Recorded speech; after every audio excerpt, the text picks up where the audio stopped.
이름도, 국적도, 피부색도 달랐습니다.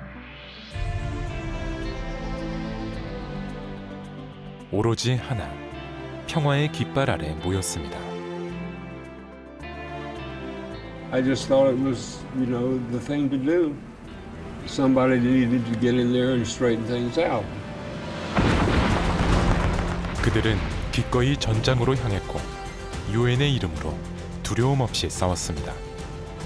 Very good opinion of Korea, my tour there, and I would do it again. No question in my mind. 70년이 지난 지금 내전과 분쟁으로 여전히 평화가 절실한 세계 곳곳. 인류의 생명과 재산을 지키기 위한 유엔의 노력도 계속되고 있습니다. 그리고 이들의 뒤를 이어 긴장과 위험이 도사린 그곳에서 함께한 지 30년. 유엔의 이름으로 지금 대한민국은 한반도를 넘어 세계 평화로 나아가고 있습니다.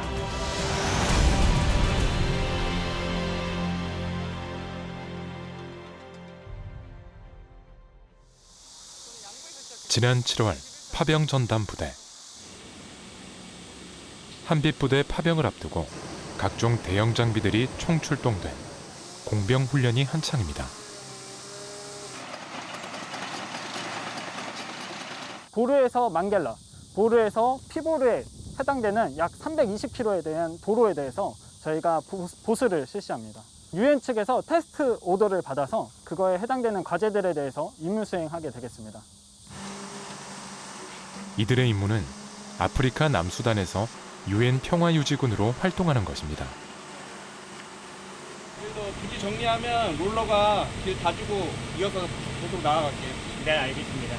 네, 그럼 바로 출발하겠습니다. 5년 전 임관한 박인묵 중사도 이번 파병에 지원했습니다. 장비 공병이었던 특기를 살려 도전했죠. 박 중사가 담당하게 될 장비는 그레이더. 포장할 땅의 표면을 매끄럽게 마무리하는 장비입니다. 아직 익숙하지 않지만 먼저 파병 간 형의 조언으로 수월하게 준비하고 있답니다. 이 장비를 많이 접해보지 못했지만 쌍둥이 형이 이 장비에 대해서 뭐 운영하는 방법이라든지 아니면 일하는 작업 방법이라든지 뭐 이런 것들을 많이 공유를 해줬기 때문에 그래서 더 매력적이라고 느꼈던 것 같습니다. 도로 건설이 임무지만 공병만 가는 것은 아닙니다. 이들의 안전을 책임질 경비부대도 함께 갑니다. 모두 특전사 소속입니다. 임무 수행할 때 경계 방향은 각 조장들이 정확하게 지정해주고 그리고 각 조별로 간격은 20m 간격 유지하고 특이사항 있을 시 즉각적으로 96K로 보고할 수 있도록 하였나? 경비부대는 현지에서 공병들의 이동과 공사장의 경계를 담당하게 됩니다.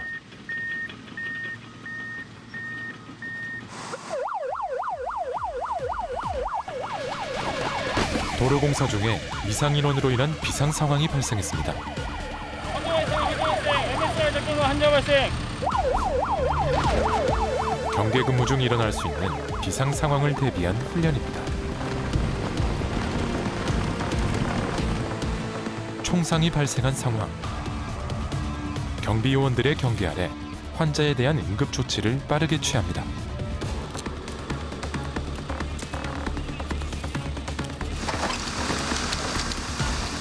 출동한 기동부대 대원들은 미상인원에 대한 대비 태세를 갖추고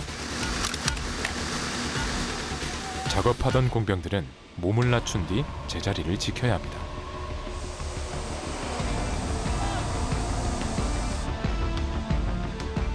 응급조치가 끝나면 경비대원들의 경계 아래 환자를 먼저 후송합니다.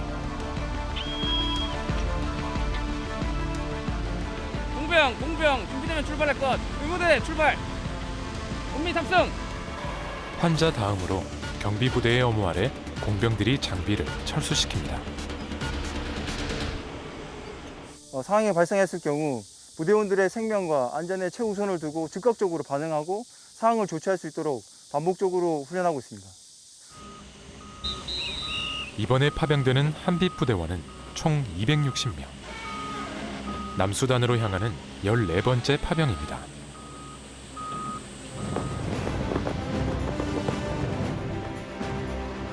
한빛 부대의 다른 이름은 대한민국 남수단 재건지원단입니다. 지난 2011년 내전 끝에 독립한 남수단의 평화와 안보를 위해 대한민국이 파견한 UN 평화유지군이죠. 2013년 첫 파병 이후 한빛 부대는 남수단 재건 지원은 물론 대민 의료 지원 등 다양한 인도주의적 활동을 민군 작전으로 수행해 왔습니다. 현지에 꼭 필요한 것들을 현지의 눈높이에 맞추어 활동해 왔죠.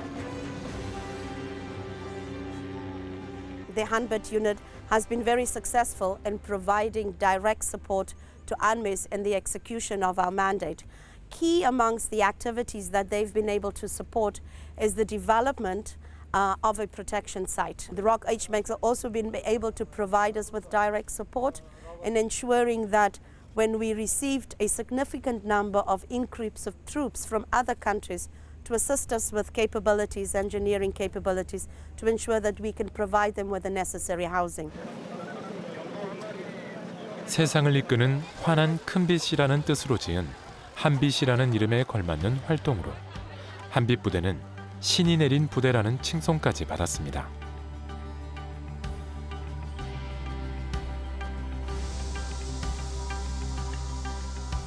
그 명예를 이어갈 수 있도록 최선을 다하는 것이 박인묵 중사의 목표이기도 합니다.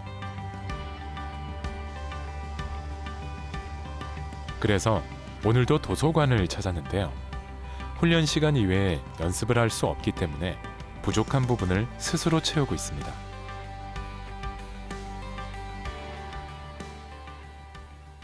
저희 나라가 옛날에는 잘 살지는 못했지만 UN 평화 유지 활동을 통해서, 즉 PKO 활동을 통해서 저희가 받았던 만큼 돌려주는 거기 때문에 자긍심을 가지고 이제 지원을 하게 된 것 같습니다. 남수단에서 박중사는 어깨에 PKO 마크를 달게 됩니다. 피스키핑 오퍼레이션의 약자로 UN 평화유지 활동을 말합니다. PKO는 1948년 이스라엘 건국 당시 UN 휴전감시단 파병을 시작으로 지금까지 계속되고 있는 UN의 대표적인 평화유지 활동입니다. 하마슈트 사무총장이 UN 활동에 대해서 어떻게 정의를 했냐면 UN이라고 하는 것은 모든 사람들을 천국으로 데리고 갈 수는 없지만 지옥으로부터 구제하기 위한 것이다라는 아주 유명한 말을 남겼거든요. UN 산하기관에 여러 가지 기관들이 있지만 어떻게 보면 국제사회의 평화와 안전을 지키는 가장 중요한 메커니즘이 바로 평화유지 활동이라고 할 수 있겠습니다. 대한민국은 UN과 인연이 깊습니다. 1945년 UN 발족 5년 뒤 한반도에서 6.25 전쟁이 발발했습니다. 이때 UN은 파병을 결정했고 이것이 첫 UN군이었습니다.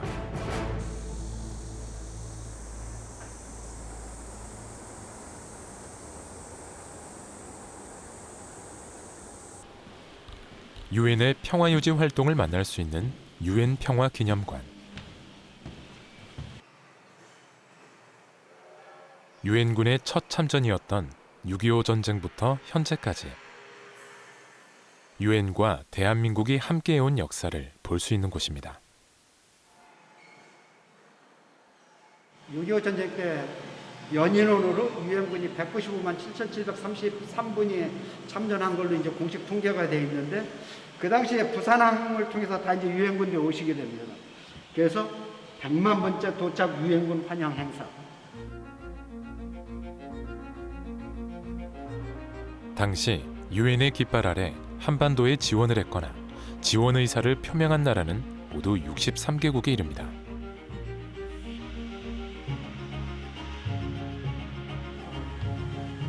자유 대한민국을 지킬 수 있었던 것은 이 세 가지 유엔의 결의안 때문에 그게 가능했습니다. 유엔은 전쟁 발발 직후 북한의 남침을 불법으로 규정하고 북으로 돌아갈 것을 권고하며 대한민국의 군사적 지원을 결의했습니다. 가장 중요한 이제 결의안이 유엔군이 결성하게 된 국제사회는 유엔군을 결성해서 유엔군 사령부를 설치하고 그 유엔군 사령부에 대한 지휘 권한을 미국에 의무한다. 유엔군 파병은 유엔 안전보장이사회가 결정했습니다. 이 결정에 따라 미군을 선두로 한반도 평화를 지키기 위한 유엔 회원국들의 파병과 지원이 속속 이어졌습니다. 이들은 지구 반대편의 낯선 땅에서 오직 평화 수호라는 하나의 목표를 위해 목숨을 걸고 포화 속으로 뛰어들었습니다.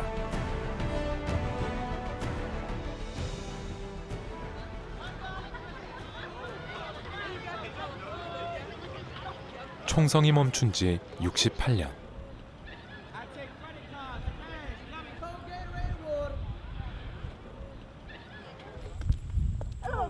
당시를 기억하고 있는 이를 찾았습니다. Good to see you. Good seeing you, sir. This your friends here? You got Mama, I know her. 올해 95인 존 앤서니는 6.25 전쟁에 참전했던 노병입니다. I want to show you something. That's General MacArthur's actual signature. When I wrote his aide asking if he would do this for me, he said General MacArthur broke his pen signing that. That's where he broke his pen. So he said, "Oh, it was about Korea. That's after the Korean War." That's what we were in Monica. 미국 육군사관학교 출신 엘리트 장교였던 그는 세계 평화라는 깃발 아래 망설임 없이 한국행을 선택했습니다. 그가 경험한 첫 번째 전쟁이었고 가장 힘들었던 만큼 가장 의미 있는 시간이기도 했습니다.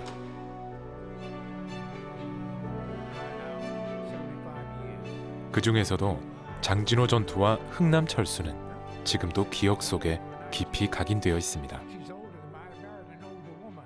I then got a call while I'm on Ham Hound as a machine gun platoon leader and say we're going to send a patrol advance party up to the Chosin Reservoir.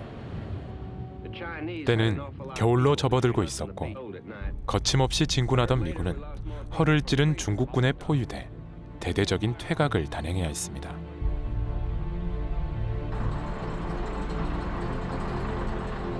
All along the road, even in that area, dead Marines everywhere, frozen stiff. I can remember I had one Jeep that had a machine gun on it. I put 4 or 5 dead Marines on the hood. Couldn't carry anymore. Just left them there. 마지막 퇴로였던 흥남부두에 도착했을 때 일대는 피난민으로 장사진이었습니다. 지휘부는 결국 피난민을 선택했습니다. 유엔의 정신을 구현한 선택이었습니다. I never thought I would live through the Korean War. Never. Live in peace, you deserve it. And remember that what your country went through in this period of time. 6.25 참전 이후 PKO라는 정식 명칭이 만들어졌고 본격적인 평화유지군 활동이 시작되었습니다.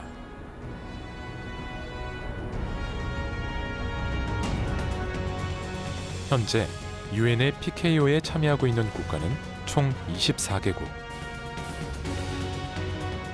2021년 현재 분쟁과 내전 등 평화가 필요한 12곳에서 9만여 명의 PKO군이 지구촌 평화 유지에 기여하고 있습니다.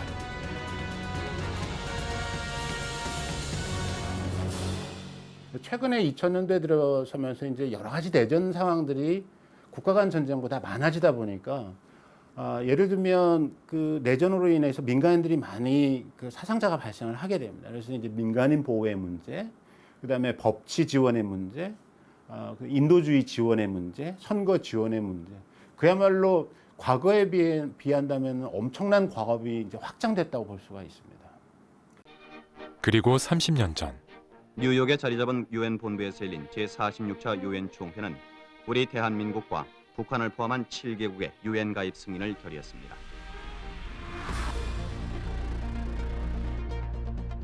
(1948년) 첫 유엔 가입 신청서를 제출한 이후 43년 만이었고 남북한 동시 가입이었습니다. 대한민국은 161번째 가입국으로 당당한 국제사회의 일원으로서 첫 발을 내딛었습니다. 이제 남북한은 모두 국제사회의 책임 있는 성원으로서 유엔 헌장을 지키며 한반도와 세계의 평화를 위해서 할 일을 다해야 합니다. 1980년대 후반부터는 이제 우리 대한민국의 경제력이 급부상하고 또 86 아시안 게임, 88 서울 올림픽 게임을 성공적으로 치르면서 세계에 있는 사람들이 대한민국이 어떤 나라지 하고 이제 주목을 하면서 거기에 따라서 우리 대한민국 국민들도 야, 우리가 그래도 국제사회에 뭔가 기여를 해야 되지 않느냐. 당시 세계는 급변하던 시기였습니다. 소련의 붕괴로 냉전 시대가 막을 내렸지만 세계 곳곳에서 분쟁과 내전이 끊이지 않았고 유엔에서는 정식 회원이 된 대한민국에도 PKO 파병을 요청했습니다. 하지만 우리가 이제 그 탈냉전 시대라고 그렇게 얘기를 했지만 남북한 대치 상황은 계속되고 있고 그렇기 때문에 우리 한국군을 외국에다 파병한다는 것에 대해서는 국민적인 공감대를 얻기가 굉장히 어려웠죠. 그런데 유엔하고 협조 과정 속에서 그 PKO 활동이라든지 그 파병이 반드시 뭐 전투부대만 나와야 되는 게 아니다. 보병하면 전투다. 전투하면 월남전 생각하고 그럼 전사자가 생기네 이렇게 생각하는데 0.15%. 그러니까 사망률이 현재 우리나라의 젊은 층들 같은 연령대의 그보다 사망률보다 낮아요. 이제 이러한 것들을 자료를 가지고 이제 대국민 설득도 하고 이제 아프리카 소말리아에 우리 군의 건설 공병 부대가 오는 6월에 파견이 됩니다. 이번 소말리아 파병 결정은 국제 무대에서 우리나라의 위치를 높였습니다. 특히 유엔 회원국으로서 일정한 역할을 맡아 나가게 되는 출발점으로 볼 수 있습니다. 두 번을 미뤄온 우리나라의 PKO 파병은 1993년 파병 동의안이 국회를 통과하면서 본격적인 시동을 걸었습니다. 실질적으로 이제 베트남전 이후에 첫 파병이잖아요. 그러니까 국방부내나 외무부에서 그에 대한 파병 전문가가 없었어요. 소말리아가 어떤 나라인지, 그다음에 이슬람권이라는데 이슬람 문화가 어떻게 되는 건지, 그다음에 사막 지역이라는데 거기 가면 어떤 장비를 가지고 와야 되는지 이런 것들이 전무하다 보니까 굉장히 힘들게 준비를 했어요. 저도 입고 갔던 옷이 뭔 줄 아세요? 지금처럼 사막복이 아니고 우리 얼룩무늬 복장 그대로 계급장에다가 여기다가 대한민국 태극기만 달고 가다 보니까 사막 지역에 가면 표적이잖아요. 이전에도 국군의 국제구호 활동은 있었지만 유엔의 PKO라는 이름 아래 임무를 수행하는 것은 소말리아 상록수 부대가 처음이었습니다. 6.25 전쟁 당시 도움받던 나라에서 세계 평화를 돕는 나라로 거듭나기 위해 장병들은 최선을 다해 파병을 준비했습니다.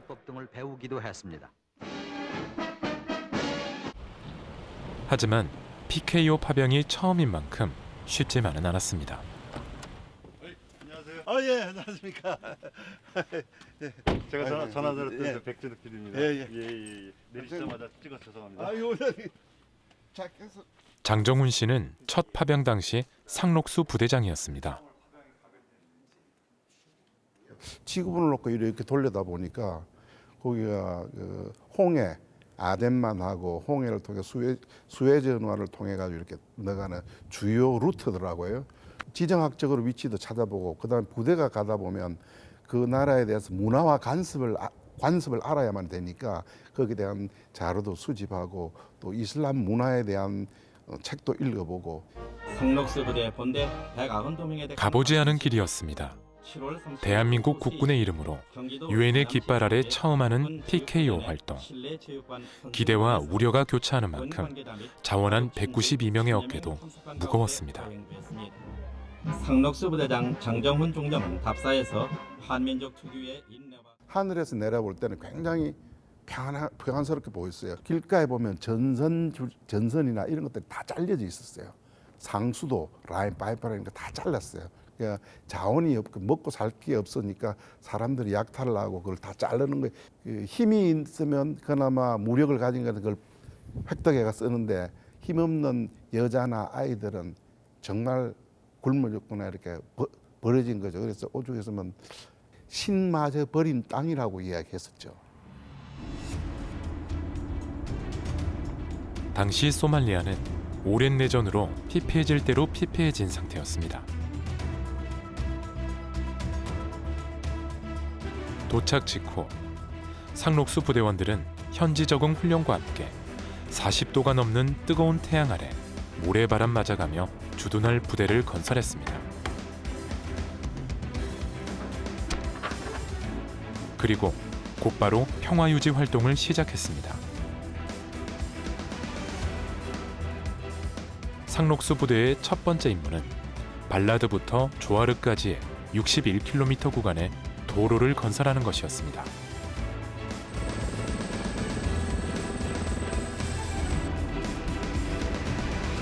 도로는 작전을 수행하는 데도 주민 구호 활동을 위해서도 꼭 필요하지만 오랜 내전으로 기능을 잃은 지 오래였습니다.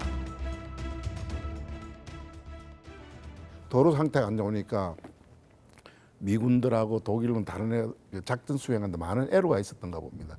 운마차도 겨우 이렇게 정상적인 다니기는 힘들었죠. 중간중간에 이제 포탄에서 떨어진 것도 있고 그다음에 열에서 도로가 다 터져가지고 갈라지고 먼지 풀풀 날리고 중간에는 위험한 구간 또는 아주 험악한 구간 위주로 보수를 해가지고 정비를 해달라는 게 요청 사항이었죠.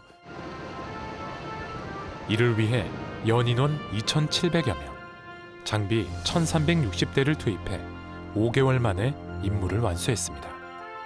뿐만 아니었습니다. 지역 방역과 의료 지원 등 현지 맞춤 지원을 아끼지 않았고 주는 것이 아닌 나누는 활동으로 현지인들의 마음을 사로잡았습니다. 특히 학교에 가지 못하는 지역 아이들을 위해 시작한 사랑의 학교는 지역민들의 자랑이 되었습니다.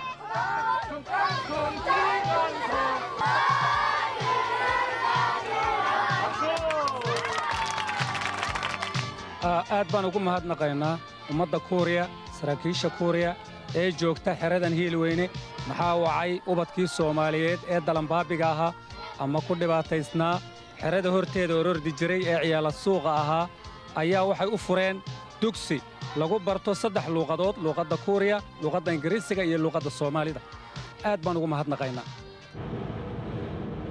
상록수 부대가 미군과 함께 도로 보수에 참여할 당시 일화도 있습니다.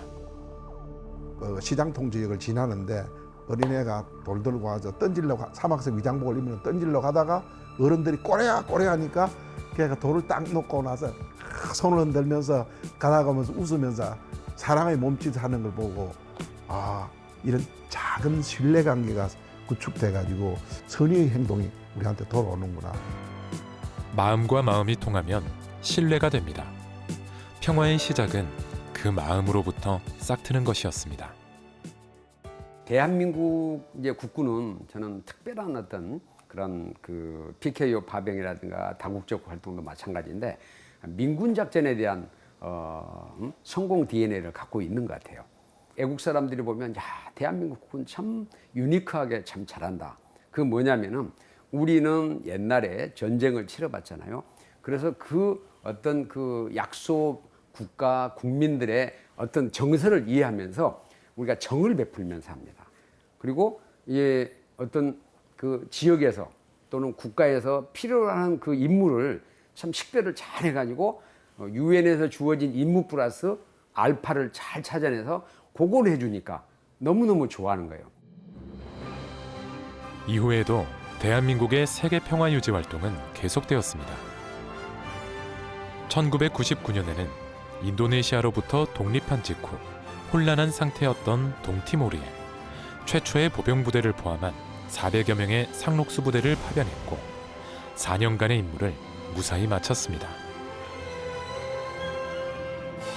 유엔의 승인 아래 아프간에서의 대테러 전쟁을 위해 파견된 다국적 군에도 참여했습니다.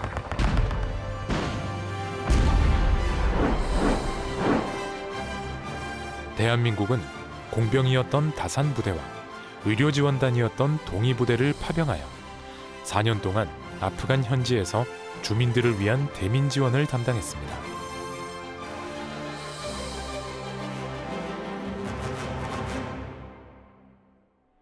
이 과정에서 가슴 아픈 희생도 있었습니다. 우리 군이 주둔하고 있는 아프가니스탄 바그람 기지 앞에서 폭탄 테러가 발생했습니다.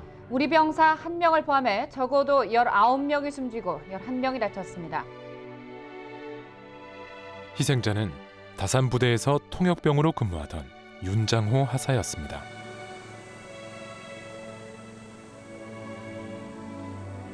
사고 직후 국립현충원에 안장된 윤장호 하사. 그는 베트남전 이후 해외 파병에서 적대 세력에 의해 희생된 첫 번째 대한민국 장병으로 기록되었습니다.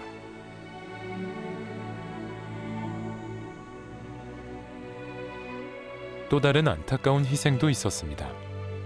동티모르에서 임무를 수행하던 중 지역 재건 장비를 보급하기 위해 강을 건너다 급류에 휩쓸려 순직한 5명의 희생자가 그들입니다. 이들의 숭고한 희생은 지금도 잊지 않고 기려지고 있습니다.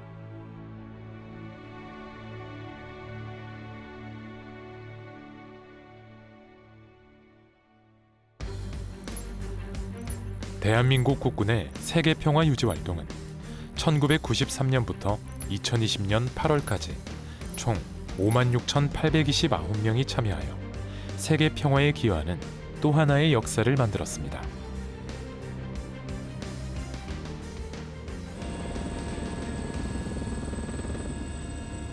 그리고 그 역사는 세계 곳곳에서 지금 이 시간에도 계속되고 있습니다.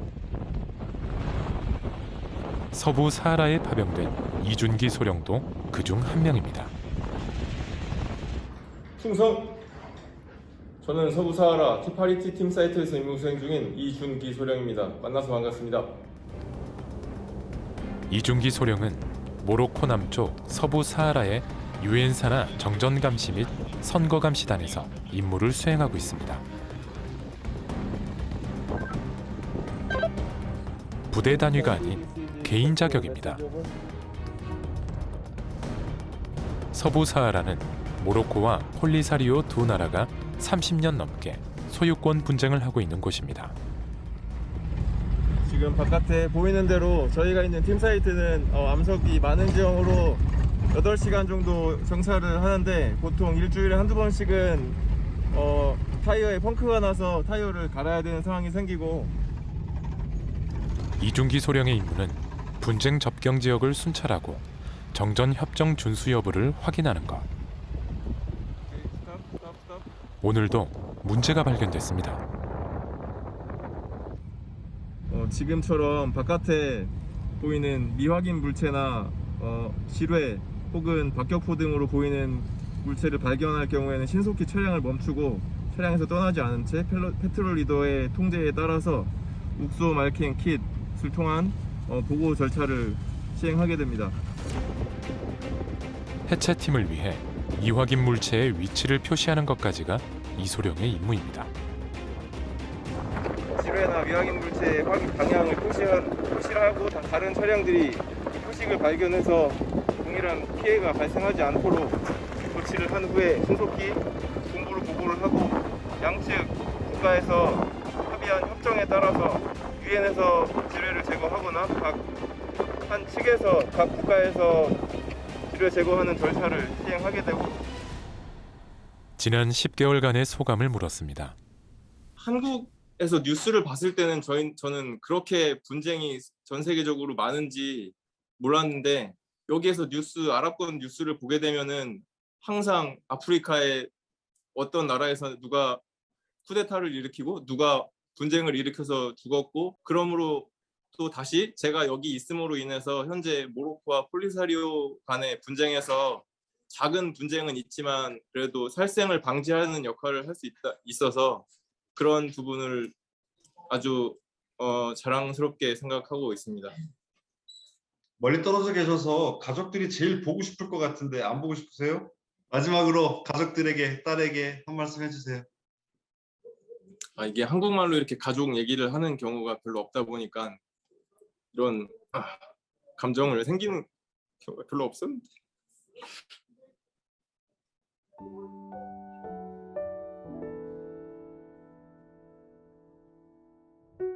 가장의 역할을 잠시 미루고 PKO의 길을 선택하는 것이 쉽지만은 않았을 것입니다.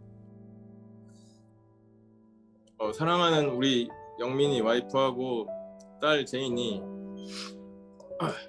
여보 항상 일하느라고 바쁜데 계속 힘든데 같이 못 있어서 미안하고 이제 얼마 안 남았으니까 빨리 돌아가서 재밌게 좋은 시간 많이 보내자.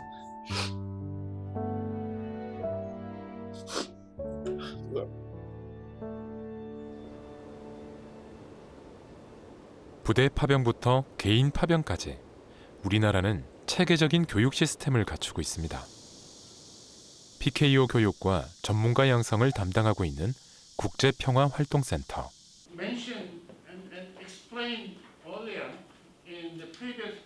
The government issued rifle. 이곳에서는 파병을 앞둔 장교들을 대상으로 교육합니다. 모든 수업은 영어로 이루어집니다. 다국적군이 모여서 하는 임무 수행인 만큼 소통이 기본이기 때문입니다.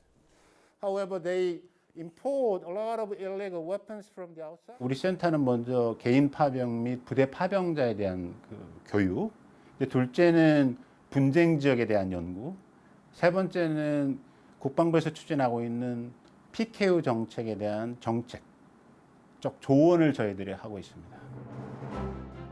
국제평화활동센터는 전 세계에 20여 개밖에 없는 유엔인가 파병 전문 교육기관입니다.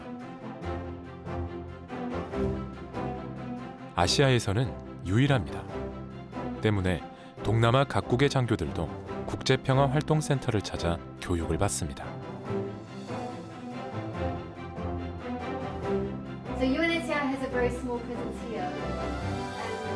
이렇게 교육받은 장교들은 부대 파병이나 개인 파병으로 현지 활동에 투입됩니다.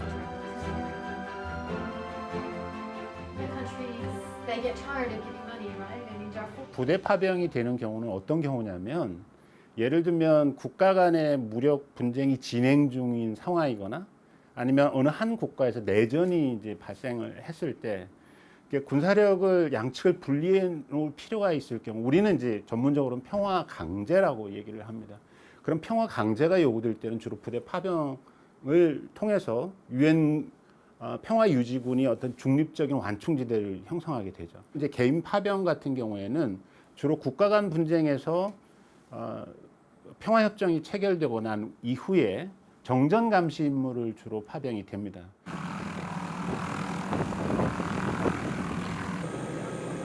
완벽한 임무 수행을 위해 교육 과정은 이론은 물론 실기까지 다방면으로 이루어집니다.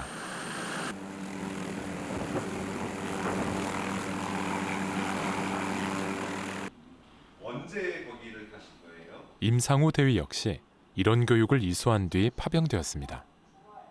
파병이라 하면 솔직히 많은 분들이 되게 거창하게 생각을 하시는 것 같은데 제가 생각하는 파병은 정말 도움이 필요한 곳에 저희가 존재하는 것만으로도 뭔가 이분들이 좀 안정감을 갖고 있는 것 같거든요. 필요할 때 언제나 저희가 들을 준비가 돼 있고 또 요청을 하면 어디든지 찾아가기 때문에.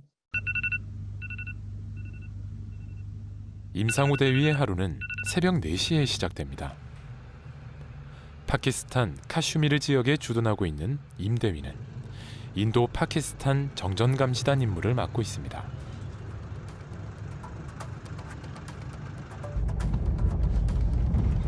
아침 일찍이라 차가 없네요. 오늘도 정찰에 나섰습니다. 지금 이곳은 해발 2,800m 정도 되고 1시간 정도 정찰을 한 후 복귀할 예정입니다. 인도와 파키스탄 양측의 동향을 관찰하면서 인근 마을의 상황도 체크해야 합니다.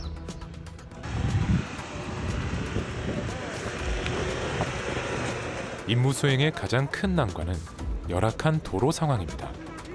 포장이 되어 있지 않아 사륜구동 차로도 밀리고 빠지기 일쑤입니다.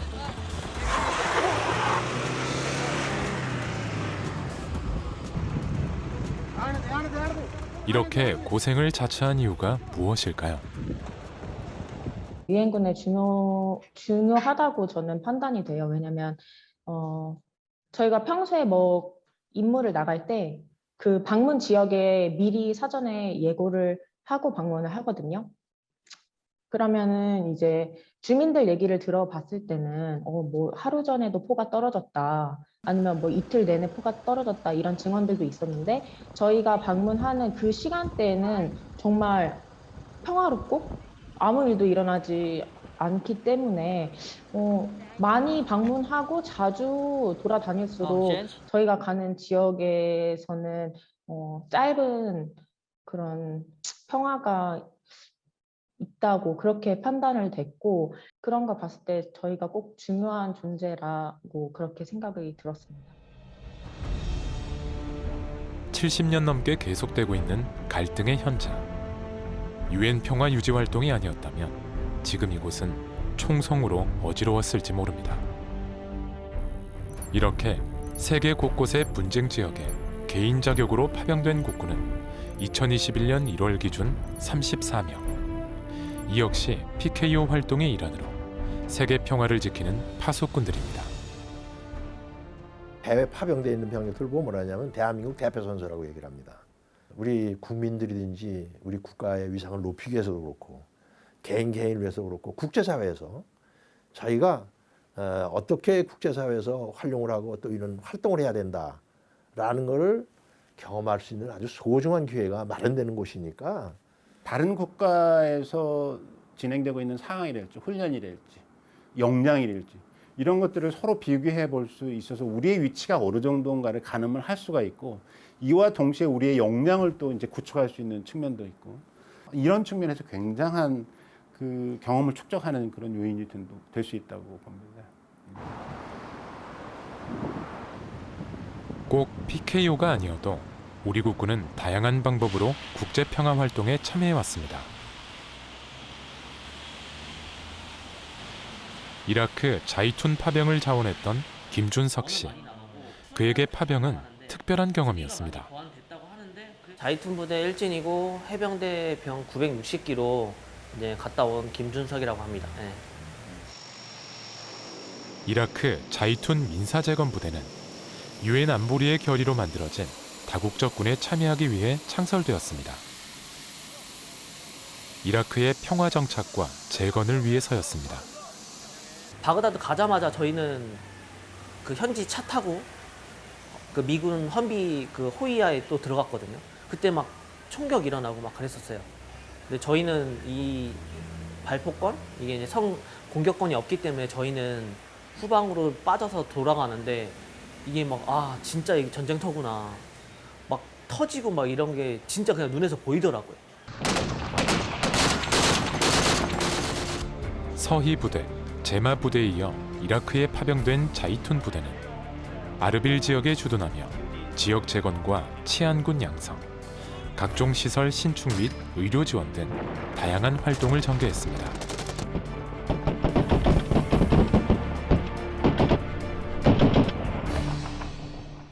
낯선 곳에서의 쉽지 않은 임무. 그 와중에 잊을 수 없는 사건도 있었습니다. 방문 전날 저녁에 알았어요. 저녁에 이제 갑자기 중대장님께서 저희 이제 해병대 전체 다 집합을 시켰고요. 집합을 시켰는데 이유가 이제 뭔가 했더니 VIP께서 오신다? VIP가 뭐지? 뭐 물어봤는데 대통령님이다. 근데 대통령님이 여기를 어떻게 오지? 되게 의아했죠. (2004년 12월이었습니다) 대통령이 자이툰 부대에 깜짝 방문했습니다. 감사합니다.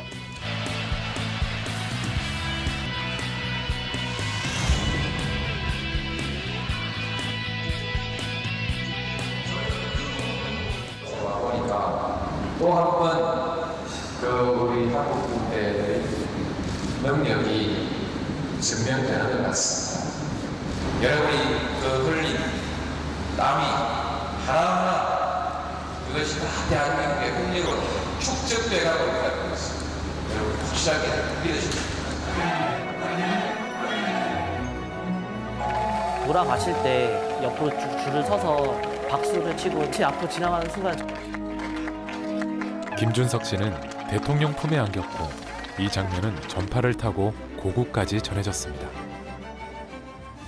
돌발 행동을 했죠. 그래서 했는데 다행히도 대통령님이 제가 막 뛰어갔을 때 경호원들이 저를 막았거든요. 다. 대통령님이 괜찮다고 놔주라고 해갖고 가서 포옹을 그냥 해야 되는데 저도 너무 좋으니까 흥분해갖고 대통령님을 들어서 한 바퀴 돌렸죠. 그러니까 그것 때문에 더 이제 대통령님도 이제 뭐 놀라셨고, 근데 저한테 다칠라 살살 해라 이러더라고요. 그때의 기억은 지금도 대한민국 파병군인으로서의 자부심으로 남았습니다. 학이 많이 올랐죠. 네, 많이 올랐죠. 뭐 되게 와 우리 자이툰 부대를 대통령님이 이 먼 곳까지 왔다 방문을 하셨구나. 되게 좋아했어요. 다 뿌듯해하고. 우리 군의 세계 평화 수호를 위한 활약은 하늘과 바다에서도 이어지고 있습니다.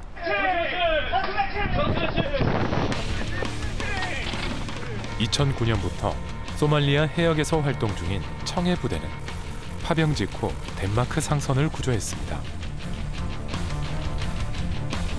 대한민국 해군입니다. 한국 해군이 도착해서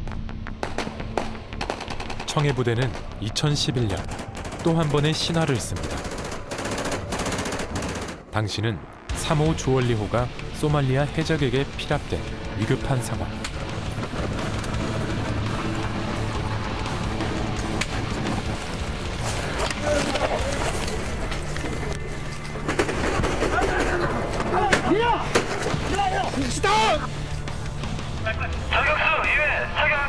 청해 부대는 아덴만 여명 작전으로 인질 구출에 성공하며 국군의 우수성을 세계에 알렸습니다.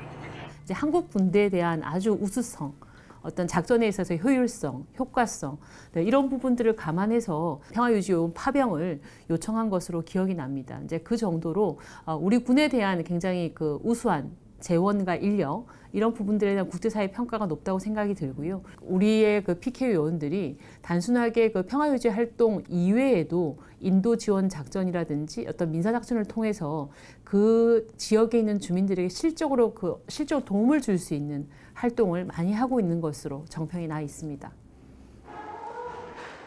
PKO 활동에 뒤늦게 합류했지만 성과와 기여만큼은 여느 국가 못지않게 성장한 대한민국. 이를 바탕으로 오는 12월에는 서울 UN 평화유지 장관회의를 개최합니다. 이 회의는 평화유지 활동 분야 최대 규모이자 최고위급 회의로 세계 평화를 위한 대한민국의 역량과 의지를 세계에 보여줄 기회입니다. 국내도 부를 수 있습니다. 우리가 어떻게 93년 상록수 부대 파병에 이어서 저희가 현재까지 지금 12개국 이상의 지금 평화유지군을 파병을 해왔고요. 그다음에 유엔의 재정 공여로서도 지금 12국을 기록을 하고 있습니다. 그리고 이제 병력 파병으로서도 30위권 안에 그렇게 드는 유엔 평화유지 활동에 있어서 굉장히 기여도가 큰 나라로 평가를 받고 있습니다. 이 회의 자체가 아시아에서는 최초로 개최되는 그런 또 회의이기 때문에 우리나라의 국제 평화유지 활동에 대한 그런 주도적인 기여가 제고될 수 있는 기회라고 생각하고 있습니다. 이제는 떠날 시간. 한빛부대 14진의 환송식입니다. 코로나19 상황으로 가족과 친지들 없는 조촐한 환송식이었지만 국제 평화를 지키기 위한 선택이라는 포부와 다짐에는 변함이 없습니다. 중함다, 중령, 최성령 등 260명은 2021년 8월 13일부로 환비 실사진 파병을 명받았습니다. 예, 신고합니다. 참모총장께 대하여 경례 등결. 남수단의 평화의 빛을 크게 밝히는 파병 임무를 성공적으로 완수한 후 반드시 260명 전원이 건강하게 웃는 모습으로 복귀하십시오. 이는 여러분 가족들의 간절한 바람이자 참모총장의 명령입니다. 존경하고 사랑하는 한빛부대 14진 장병 여러분의 건승과 무사기한을 기원합니다. 그 누구의 선택도 아닌 나 자신의 선택. 나만을 위한 선택이 아닌 세계 평화와 인류를 위한 선택. 어쩌면 대한민국 군인으로서 세계 평화를 지킨다는 것은 가장 크고 멋진 임무일지 모릅니다. 국군이 유엔에 소속되어가지고 이렇게 세계 평화를 위해서 이바지하는 게 굉장히 뜻깊게 느껴졌기 때문에 꼭 장교가 되면은 파병 지원해보고 싶어서 지원하게 되었습니다.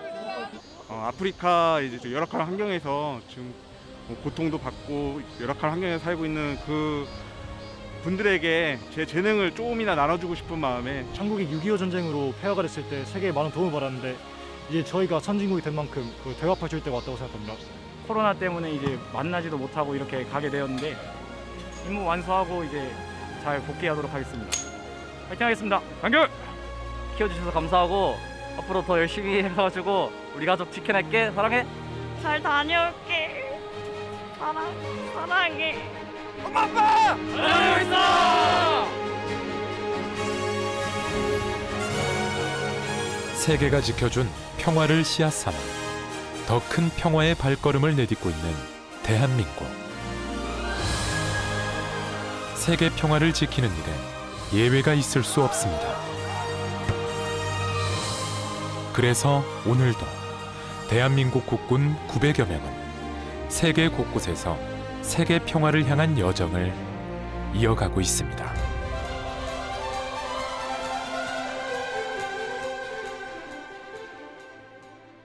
우리 평화유지 활동은 다른 나라에 비해서 이제 역사가 짧습니다. 1993년부터 해외 파병을 통해서 많은 경험들을 축적하고 세계의 우리나라의 존재가 우리의 국위 선양을 위해서 많은 성과를 달성했다고 생각을 합니다.